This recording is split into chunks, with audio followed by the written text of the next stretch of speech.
Is this thing going to stay there? No. Okay, let's put it in the corner.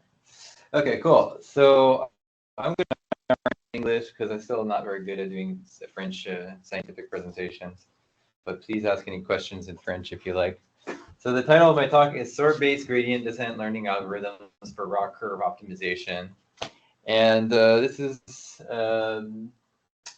work that I've been kind of like working on for a few years, and then we wrote a project together with Pierre-Marc and Emine, and hopefully we can start applying this stuff to maybe medical imaging and maybe some NLP stuff. And so if you guys have some ideas, this talk is about maybe to bioinformatics too, if you have ideas. So this is kind of like to give you guys an idea about what I've been working on recently, so maybe we can think about some joint papers that we could write together, okay? So let's go forward. I divide my talk into 4 or 5 sections. The first section is called Problem Setting 1, ROC Curves for Evaluating Supervised Binary Classification Algorithms. So probably all of you know about supervised binary classification. This is a machine learning problem where we have pairs of inputs x and outputs y, where the outputs are 0 or 1. The idea is we want to learn a function f of x that predicts a real number, and we're predicting the positive class when the real number is greater than 0. And so lots of examples, like your email spam filtering, the output could be spam or not. Another example here that I like to talk about is this Jones et al. PNAS biological application paper, where you've got a huge stack of 96 well plates, and each one you take some microscopic images of cells, and in each image you've got thousands of cells, and you want to try to go through all of them and count how many do we have the cell phenotype and how many do we have a different phenotype. And so this is a binary classification, because we're trying to count how many of these guys there are in all those images, right? And so what they do is they go through, label a few, and then they have machine learning go automatically label the rest, right? And so most algorithms like SVM, logistic regression, are minimizing a differentiable surrogate of the 0-1 loss, which is a sum of false positives and false negatives. So in the example of false positive is when we're predicting that we have a budding phenotype, but we actually have one of these other phenotypes. False negatives are we're predicting not budding, but we actually do have it. So we want to avoid both kinds of errors. And ROC curves are really useful for kind of comparing different algorithms in this context, because they give you a way to fairly compare different classifiers, right? So here I give you an example of 3 classifiers. You have like the kind of uninformed baseline in orange called constant here. And this is ROC curve. So ROC curve is a plot of true positive rate versus false positive rate. And when you have this diagonal, that's basically the worst you can get in a ROC curve. Have you guys seen ROC curves before or no? There's a couple of people, maybe not. Okay. But yeah, so the best you can do in the ROC space is if you go straight up and all the way to the right. And then usually these 2 linear algorithms in green and purple, they're somewhere in between, right? So, but what's kind of interesting is when you use them for comparison, you can really do fair comparisons of different algorithms that are kind of completely different. Like the purple one is LibNet, which is a linear model. And the green one is XGBoost, which is a boosting ensemble.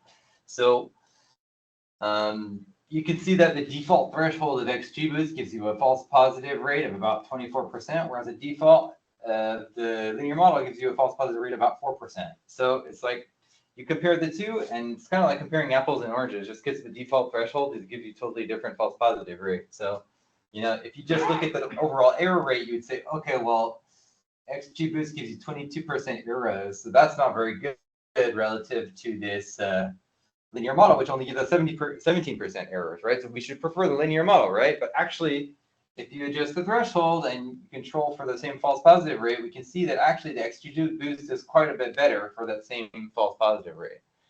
So the D's are the default rates, whereas this green dot here without the D is when you adjust the prediction threshold of the XGBoost to have the same false positive rate as the linear model. And then you can say, for the exact same number of false positives, we get a lot more true positives, right? True positives are good. When you increase true positives, you decrease the false negatives. So ROC curves are really useful in that context. By the way, you should stop me and ask any questions whenever you have any questions in the talk. I'd be happy to field any questions in the meantime. If we don't get through all the slides, it's okay. So, yeah, the ROC curves are this classic evaluation metric from the signal processing literature. By the way, on the people online, are they hearing this, or is it okay? Yep. Yeah, okay. And so it's this plot that we were just looking at, where you can think about each point on the ROC curve as a different constant c that you can add to the predicted values, right? We learned this function f of x, which gives you a real number. You can think about those different points on the curve as adding different c values, where if you pick really large c, that means you always predict a positive, or if you take a really small c, you can always predict a negative label. And by varying this constant that you add to the predicted values, you vary where you are on the curve. So you go from here for very negative and here to very positive. Right? And so it allows you to do this fair comparison between completely different methods, which I think is really a useful approach when we're talking about really, if you really are trying to understand what algorithm is best for a problem. And so here's an example of 4 different ROC curves. This is the best one. It goes straight up and to the right. This is the worst one, where it's just same as constant and going straight from here diagonally up to here. You might imagine, well, wouldn't it even be worse if it just goes all the way over here and then up? No, that would be an excellent. It would be an excellent anti-learning. Yeah. This is like what my child does. You tell him to do something, he does the exact opposite. So he's learned something, but you know. Anyway, so okay, so the research question here and the new idea is that, can we learn a binary classification function f which directly optimizes the ROC curve? And so most algorithms involve minimizing a differentiable surrogate of the zero element loss, which is not the same. And the area under the ROC curve, the AUC that we saw on the last slide here, you know, this is the thing that people compute. Here the AUC is 1, here the AUC is 0.5, and in between we have like things which are like good, okay, but kind of want to maximize it. We want to be trying to maximize the AUC. But this function at AUC, it's piecewise constant, so that means the gradient is 0 almost everywhere, so it cannot be used as a gradient descent algorithm. So what we did recently is we proposed in JMLR, Journal of Machine Learning Research in 23, to encourage points to be in the upper left of the ROC space using a loss function, which is a differentiable surrogate of the sum of min FPR FNR. So this is the false positive rate and the false negative rate. So what is this min here? We can visualize this using these purple level curves on the plot. So if you plot what is the min of the false positive rate and the false negative rate for every point in the ROC space, you see that, well, you have the smallest values for the min are when you have a good ROC curve. And then as the points on the ROC curve approach like the bad area of the plot, these min values get higher and higher, right? So that's what the level curves are showing, or the purple heat map is showing here in the background. Next to each point on the ROC curve, which I've labeled with a letter, because actually the ROC curve is a discrete thing. There could be one point on the ROC curve for every point in your data set, actually. And so next to each point, we write the value of this min function. So here, the min values are all 0 because they're all kind of perfect points on the ROC curve with either no false positives or all true positives. And here, as we go over here, we can see this is a point with 0. This is a point with 0.1 because it's kind of like a little bit off from ideal. And as we get further out, you can see we're counting larger values here. And then, so the goal of this function is to try to, you know, encourage the points to be up here in the ideal area. And so this is what we call the, this is our kind of idea for optimizing the ROC curve. Okay, not just looking at one point on the curve, but looking at all the points and trying to push them to this towards this ideal. Yeah. Have any question about that? Yeah. Okay, let's keep going. So let's talk more about this proposed loss function. We call it AUM. It's a differentiable surrogate for a ROC curve optimization. And so the way that I understand it is in terms of gradients. Who's heard of what a gradient is? Yeah, okay, everybody. So that's good. You guys know about gradients. So the way I think about gradients is like, you know, you're trying to update your weights to achieve some certain goal in your linear model, your neural network, or your boosting, or whatever, right?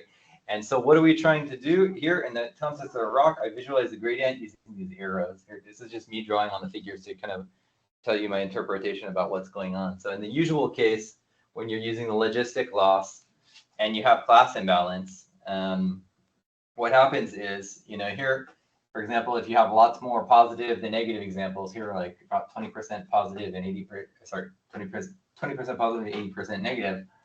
What it means is that your gradient is about 4 times bigger in this direction than in this direction. So when you're trying to do your optimization, you're trying to push your points kind of in this direction. But if you have even more class imbalance, and this happens in some data sets, like maybe less than 1% positive examples, I mean, basically your gradient is saying just go this way because there's just so few so few positive examples trying to push you in the other direction. And so what you do is you end up having this kind of trivial optimization where you just basically predict everybody is negative. And so what we do, kind of like the traditional way to kind of deal with that with a logistic loss is you can use this kind of balanced weighting scheme where, you can basically reweight your loss function so that the total of all your positives equals the total of all of your negatives, right? So if you have a lot of positives, you give it a small weight to each positive, and you have a lot of fewer negatives, you get a bigger weight to those guys. And so what I understand that to do is that instead of like pushing in this direction, you're going to kind of try to push in the diagonal direction at that one point on the ROC curve your current predictions are at. And so what I think that we're doing is this proposed algorithm, instead of pushing in that direction with just one point, we're trying to do that with every point on the ROC curve. So the gradient is actually giving us information about all of the possible thresholds of our score and not just like that one that we're using for prediction. And so another way to think about this function that we proposed is in terms of, again, comparing against what the traditional logistic loss, or some people call it cross entropy loss. You can look at this figure to try to understand what that's doing. And so we put the situation where we have two labeled examples in binary classification. There's one positive, and we plot the predicted score for the positive label on the x-axis and the predicted score for the negative label on the y-axis. And so you can think about the usual logistic loss function as this relaxation of the 0-1 loss. The 0-1 loss is, in this situation, giving you a loss of 0 in this black rectangle here, where the positive score for the score for the positive label is positive, score for the negative label is negative, and as soon as you go outside of that box, you start to make an error. And so you can see the loss function kind of is a relaxation of that. It's kind of trying to push, push the predictions to be down inside of that black box.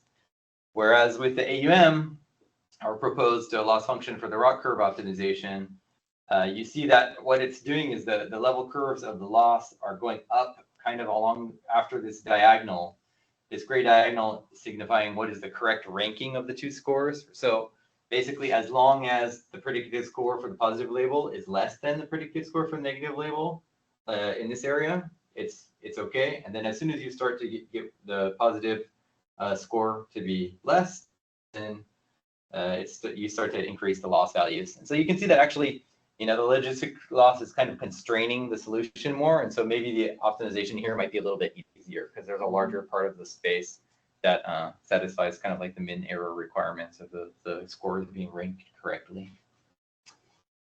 Any questions about any of this so far? Yeah? No? Looks like you have a question, PM. No. No, ça va? All right. Okay, so yeah, there's other baselines that we'll talk about in a little bit. Like more recent baselines include this method SVM struct, Joachim's 2005, these ESC-risk minimizations by Yang 2022.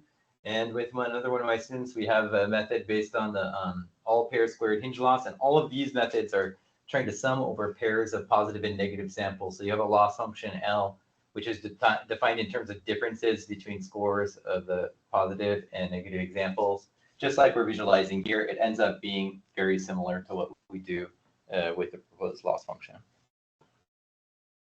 So yeah, the main idea here of our paper is how to construct this loss function is by kind of like looking at the points in the ROC space. This is the same figure that we looked at before, and kind of mapping those points to this different space where we're plotting the label error rate as the function of this constant that we add to the predicted values in order to compute the ROC curve. So let me walk you through these figures. So here, let's look at the ideal ROC figure here, where again, we're starting in the lower left, and then we're tracing all the way up and then all the way to the right along these, I guess there's 7 points on the curve, A through G, right? So for every one of the points on the ROC curve in this figure, you get an interval of constants on this figure. So this first point A corresponds to all of the constants that you could add to your predicted values between negative infinity and 1. And so for all of those possible constants that you could add to your score, you end up at that point on the ROC curve. And then similarly for this interval of values between 1 and 3, if you take any value and you add that to your score, you end up at this point at the ROC curve, right? And so this figure shows you, what are the false negative and false positive rates in blue and red for every one of those possible constants you could add to the prediction values. And you can see it's a piecewise constant function. Starts with a false negative rate up, it goes down, and the false positive rate starts going up eventually. And in this ideal case, you get this kind of nice structure where the false negative rate goes down to 0, and then after that, the false positive rate starts going up. So here, this is an ideal case. It corresponds to here going straight up and then straight over. And so in the less than ideal case, what happens is the blue goes down, and before it's all the way down, the red starts to go up already. And in a pretty bad case, where is it, this one? What happens is you can have, basically the blue is only going down a little bit, and then the red already starts going up quite a bit. And so you can kind of see that the difference here is that, well, we can quantify the difference between these different situations by looking at, like I said, either this, these purple heat map values here, or we can look at the value of this black curve, which is the same as the purple heat map. And it quantifies, basically how far each one of the points on this curve is from the ideal in the upper left. And so the idea of our surrogate loss is to rather than instead of counting and summing the values on each one of these points, to actually look at the area under this black curve. So by going from that counting loss to this area under loss, we get a loss function which is actually differentiable. So that's kind of like the magic of most of machine learning, right? Once you do, you have the 0-1 style loss, and you go to like some kind of like linear tail style loss instead, you get differentiability, and you can get learning algorithms from that. So that's our trick here. Are there any questions about that? Yeah. Là, c'est appliqué sur. Parce que chaque point ici, c'est un seuil différent qui est appliqué. En haut, chaque point ici sur la courbe, ouais, c'est en fait un seuil différent qui est. Puis là, c'est ta dataset au complet que tu traites. Puis là, ça te donne tout faux positif et vrai positif. Oui. Faux positif. Oui. Mais en fait, chaque point, ça correspond à un intervalle de constants. Oui. Ouais. Mais ce que je veux dire, c'est que les points en haut, là, de A à G, ouais, tu les obtiens en prenant toute ta dataset de test. Oui, ou d'apprentissage, oui. Ou n'importe quelle donnée. Puis d'appliquer un seuil, puis bon.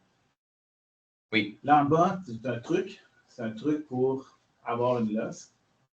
Mais une loss, c'est pas appliqué sur la dataset au complet. Là, tu prends un ou deux. OK, toi, tu fais un batch optimization. Yeah, so the question is, are we applying the loss to each individual data point or to all of the data points together at the same time?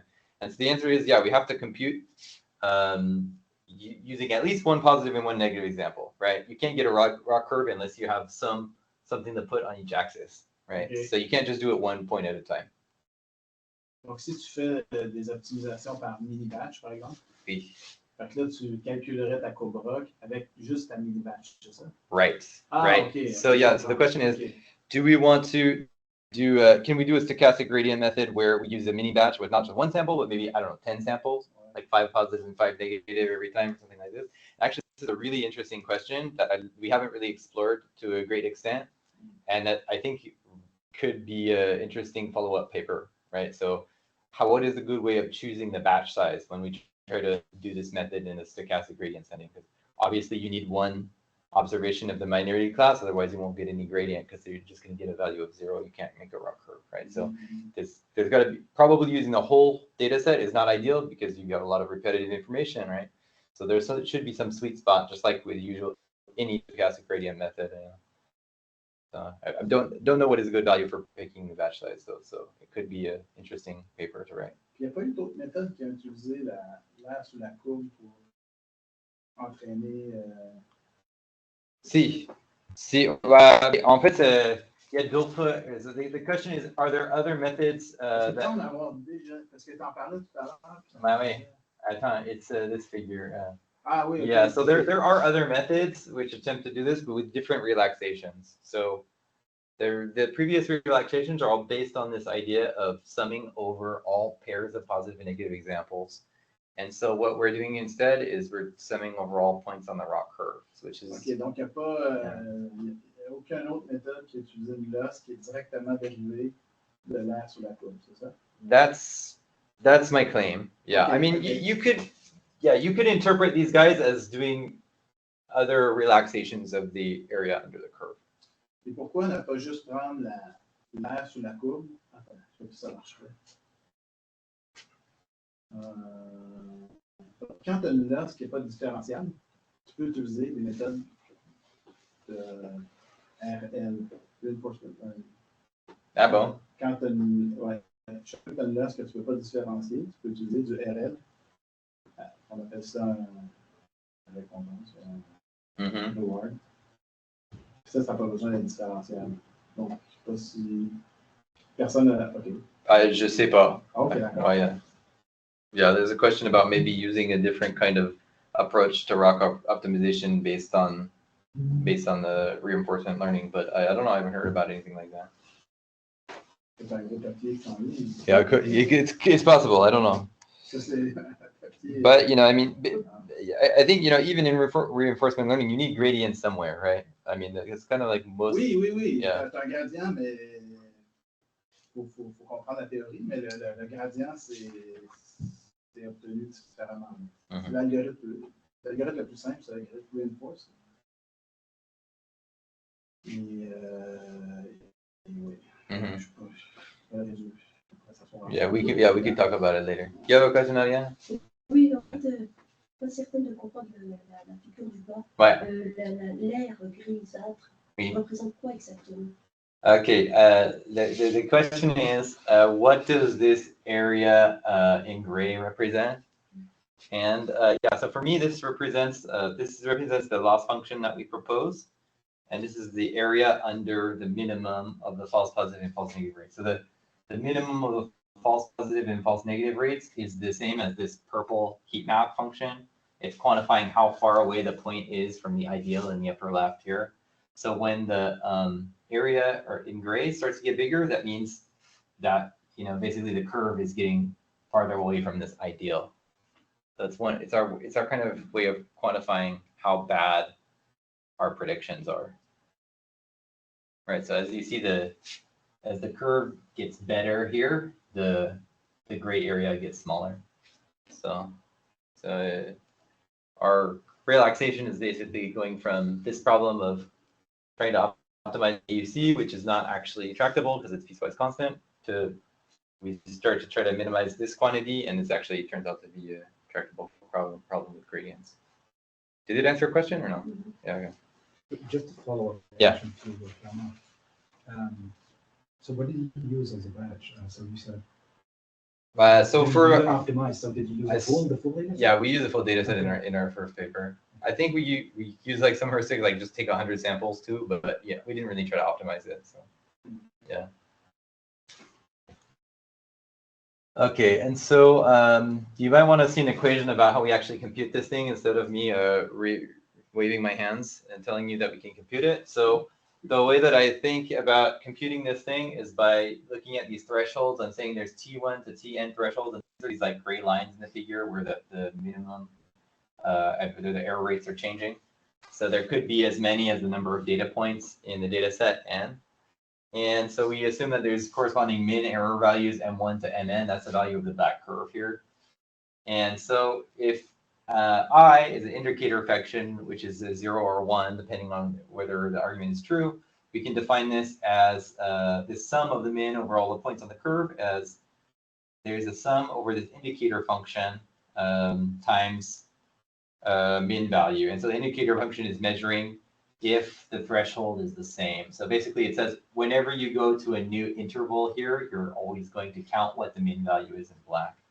And so, yeah, another way of understanding our relaxation is we're changing this indicator function to a L1 measure, right? So this L1 measure is Ti minus T minus 1. So that's basically what is the width of each one of these intervals. So we multiply the width of the interval times how big the black function is at each point in the curve.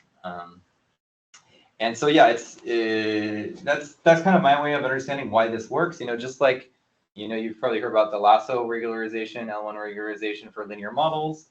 You can think about the lasso as a L1 relaxation of the kind of the L0 pseudo norm, which is trying to count the number of variables which are selected. So you can't do that, but you can do the L1 equivalent. So we do something similar here. And so, yeah, maybe a quick implementation note. So in PyTorch, how can you implement this? So if you can implement the ROC curves in PyTorch, by the way, have you guys ever computed the ROC curves? You ever coded the ROC curve computation yourself? Yeah? Yeah, so if you do it in PyTorch, I mean, basically the trick is you just need to use this argsort function. Did you guys ever use argsort? Yeah. So once you do that, you return a dictionary of torch tensors where different elements are the false positive, false negative rates, and these constants that you add to the predicted values. You get a table like this where, here are your different rates. Here's the min function, and here's this. These are those constants that we're going to multiply by to get it. And so when you compare what you're doing for the ROC AUC computation versus what we propose to do, it's very similar. So the first step in both is computing the ROC curve.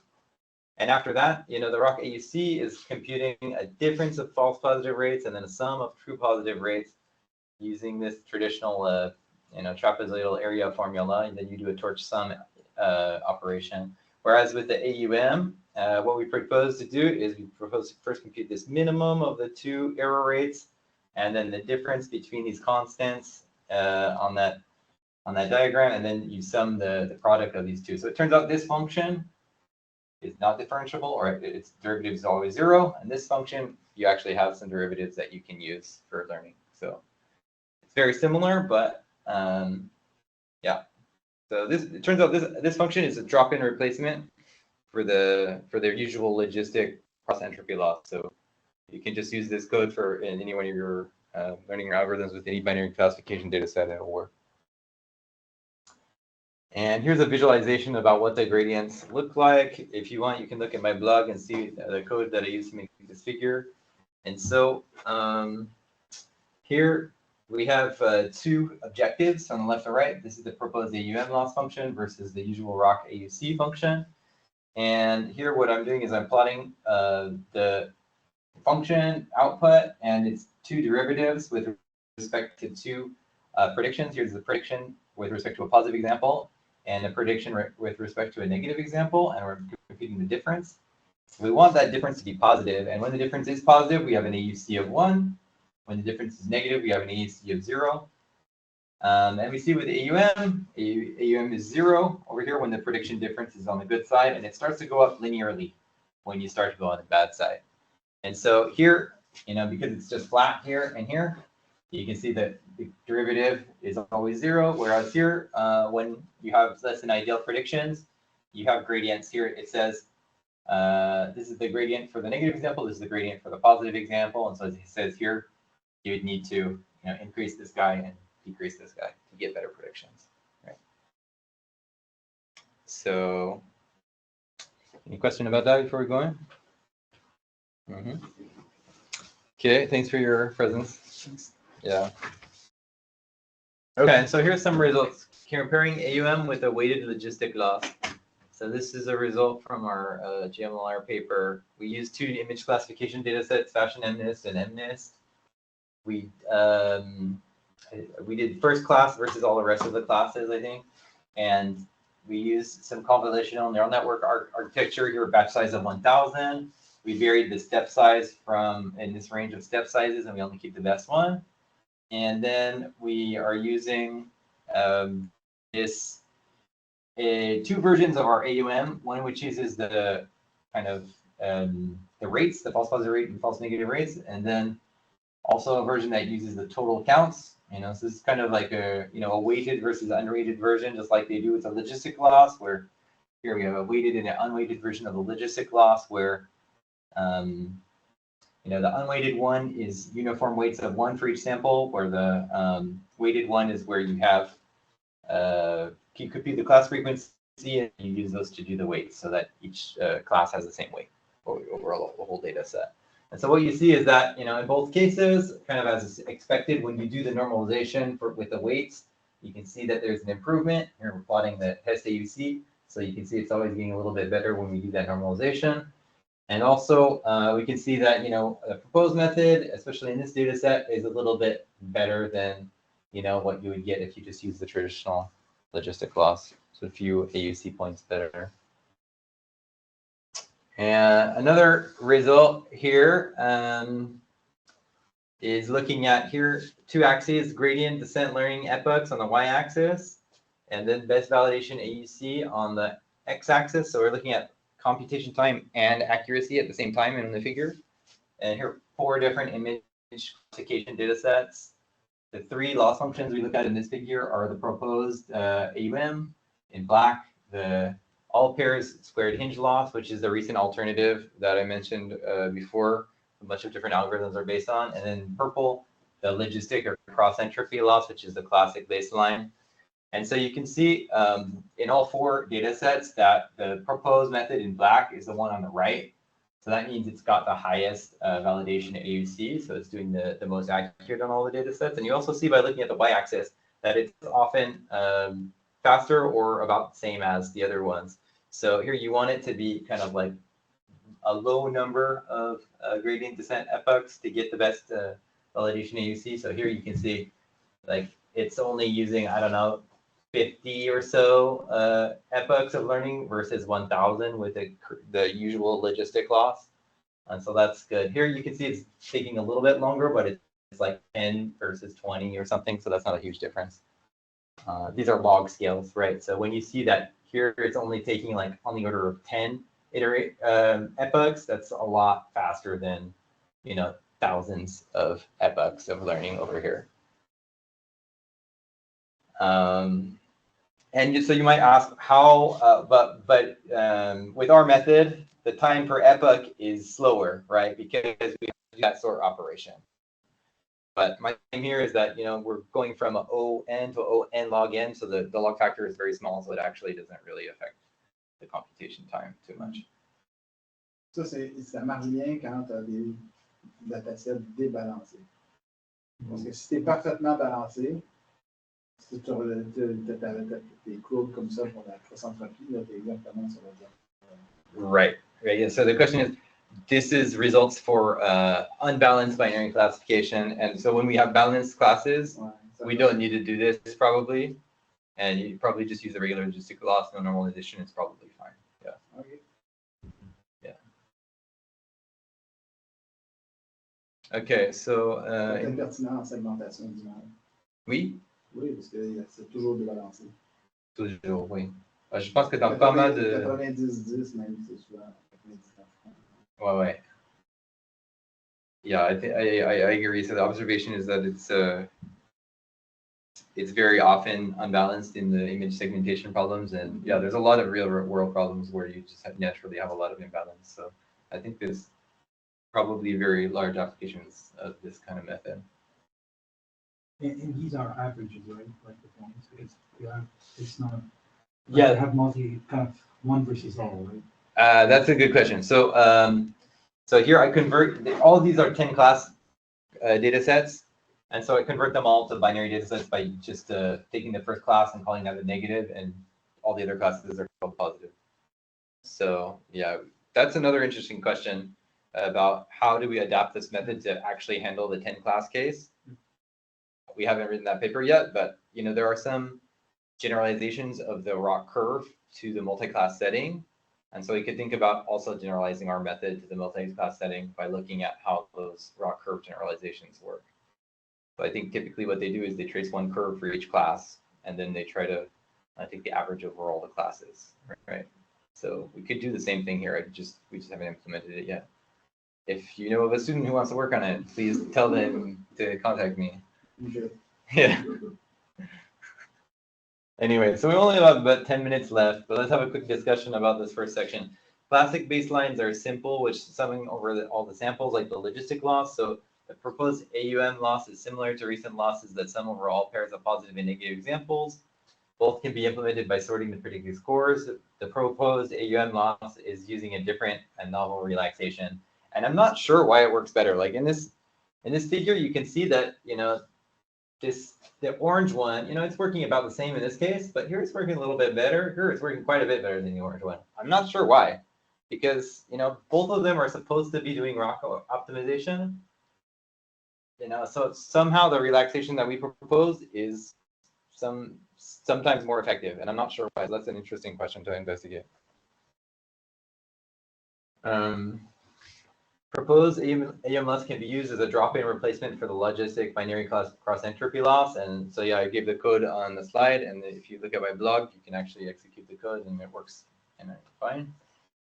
And so here's a couple of questions that we were discussing. What is the best use of the stochastic gradient algorithms? So at least one positive and one negative example is required in each batch if you want to get a gradient. But after that, there's, how many do you use?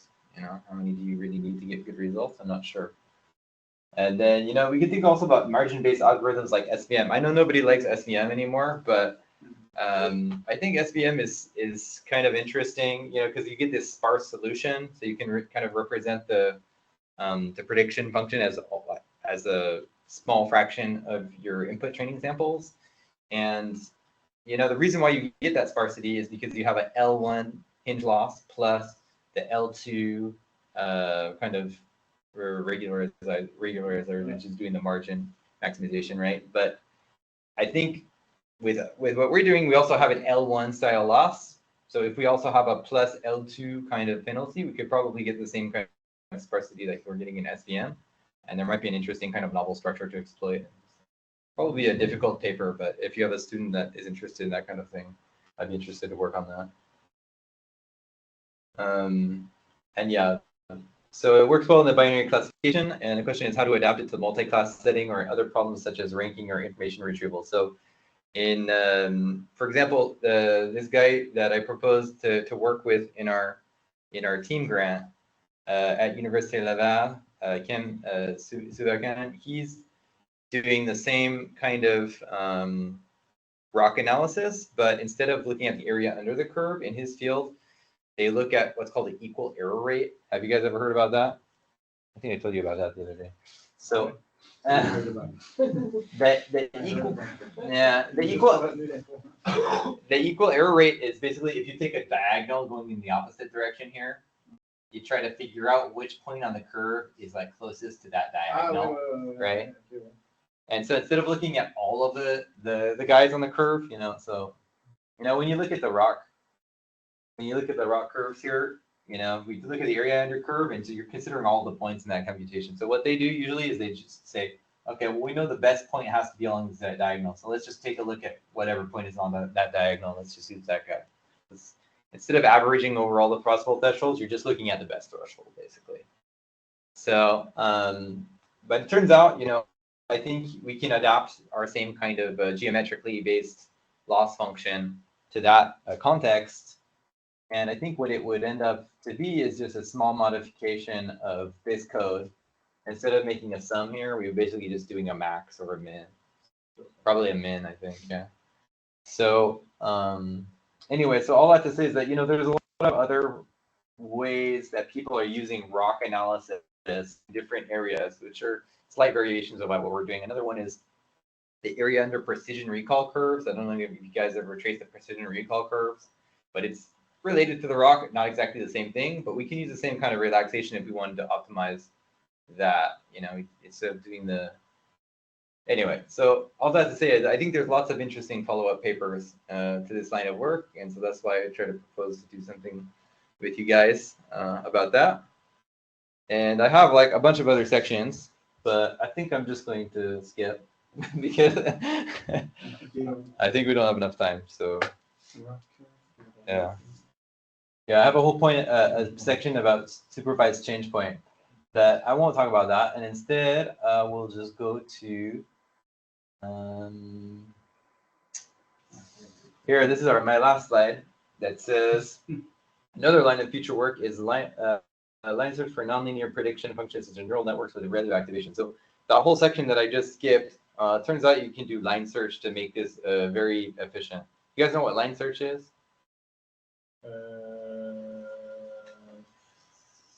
En regardant le min-max, ça?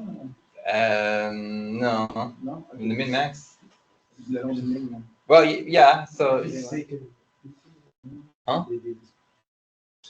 Yeah. So it's a term that comes from the optimization literature. So line search is like when you're trying to, you've got a line. Usually it's the gradient line, and you want to try to take the best step along that line, right?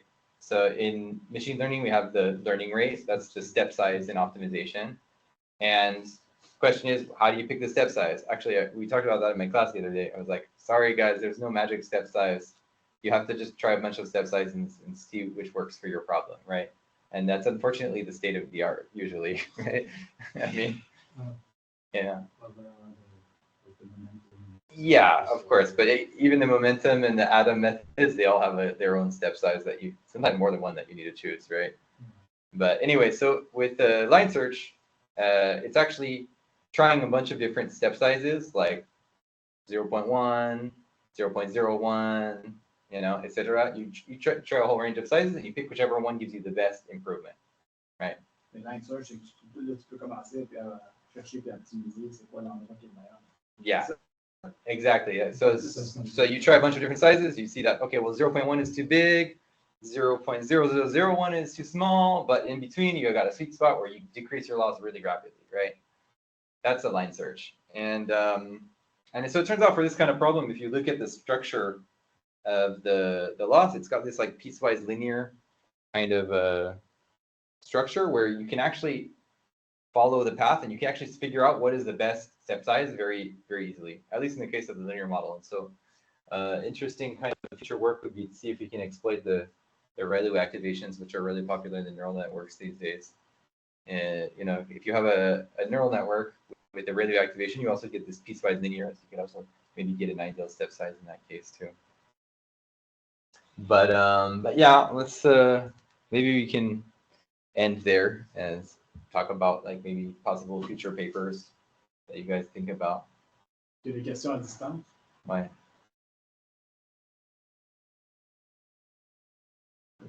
Non. Non. Hein? Oui, oui, ils sont là. I need to update my email address. For me, it's promising because there are a lot of data sets that balance with them, multi-class. There are a lot of problems still, like emotions for compensation, where the sadness, those emotions they're not really represented well in the conversations. It's not just one post or something. It's really you have to take into account. Yeah, that's then maybe the change point and all this stuff. It's a huge like corpora of text, and maybe your emotion that you're looking for is just a small part of it, right? Yeah, exactly. Yeah. It's a small part of it, and the data set it's not really frequent that you see it. So yeah, in fact, I was just at Mila last week, and I was talking to a guy who's working on sarcasm classification in text documents. And I asked him if you could think about it as an unbalanced problem. He's like, well, actually, the data set we work with is we just have 50%, 50%. I was like, really? I don't think that's like in real world. You really have 50% of sarcastic text? I don't think so, you know? Yeah, probably it's kind of pure data set. Yeah.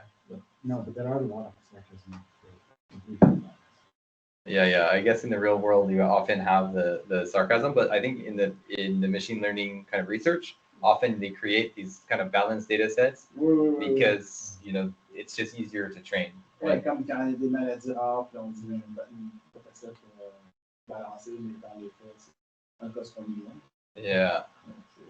But what I'm talking about is really data set that people are working on, like benchmarks, where it's really Oh, it really is? Yeah, that could be a good application, I think. Yeah. I think there's a lot of interesting work to do in this area, and so if you have on pourrait généraliser ça plus que 2 classes? Yeah, that's a good question. The question is, how do we generalize the technique to more than one class? Ouais. So yeah, I was briefly talking about that, but I think the idea is that, you know, when you're drawing your ROC curves, You go pair one. Yeah. Oh. Yeah. I don't think it's pairwise. I think it's one for each class. Okay. Yeah. I One think it's versus the one versus the rest. Yeah. Okay, So I think. okay, why not? Yeah. There might be other approaches. I don't know. I've seen that a long time ago, but there are other ways to do it. But I'm not sure. You need to investigate it. Yeah. And also I think we should think about what do people actually use the area under the ROC curve for the multi-class problems? Not so much, right? No. So what do they use to deal with the class imbalance in that case? I mean, dans le cas plusieurs classes. Yeah, so like say that you have 100 different image classes, but maybe the most of the classes are very infrequent, and you have a couple of classes which are very frequent. So you're talking about the loss or about the evaluation metrics? Well, both. Both. Okay. Yeah. The loss is usually the software. Yeah, usually it's the cross interplay loss. Yeah, sure. But for the evaluation metric, I think that's more interesting because. Well, they use the macro one, one different problem. Yeah. So that's the score. Yeah, I think both of these are kind of suboptimal though, right? For when you really want to be seriously comparing two methods, because again, both of these methods are just considering one point on the curve instead of all the possible. You could have 2 points which are in totally different places on the curve, right? Mm-hmm. So it doesn't really control for that. But I think that's the real advantage of the ROC curve approach, is because when you have two methods that are really in two different, totally different areas of the curve, you can still see if one of them is really definitively better than the other one, right? And if you're just using the F1 score, it doesn't tell you that because it's just one point on the curve, right? Mm-hmm. I'm not an expert about about how to deal with the. Well, I don't know. I mean, I guess there's probably a reason why they do it. It's probably easy, but I don't know. Maybe not. I don't know. I mean, even the Biden economics, they use more Google F1 stuff even for evaluation. I don't see a lot. I don't see a lot of things. No. Non, quand tu fais de la prédiction de la calculation, ça vient c'est souvent la courbe. Yeah. I think it depends on who you talk to and who your PhD advisor was, right?